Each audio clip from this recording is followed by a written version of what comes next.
Subscribe کریں ہمارے channel کو اور بیل آئیکن کو کلک کریں تاکہ ہماری ہر نئی آنے والی ویڈیوز آپ تک بآسانی پہنچ سکے۔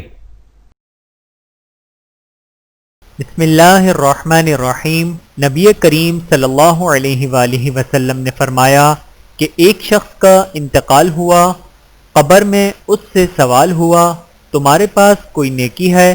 اس نے کہا کہ میں لوگوں سے خرید و فروخت کرتا تھا، اور جب کسی پر میرا قرض ہوتا تو میں مالداروں کو مہلت دیا کرتا تھا اور تنگ دستوں کے قرض کو معاف کر دیا کرتا تھا، اس پر اس کی بخشش ہو گئی۔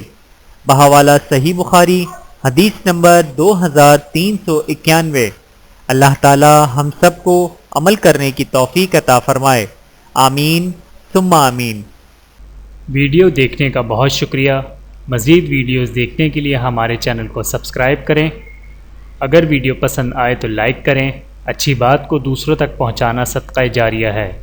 جزاکم اللہ خیرا کثیرا۔ اپنا اور اپنے پیاروں کا بہت زیادہ خیال رکھیے گا اور مجھے دعاؤں میں یاد رکھیے گا۔ Take care. اللہ حافظ۔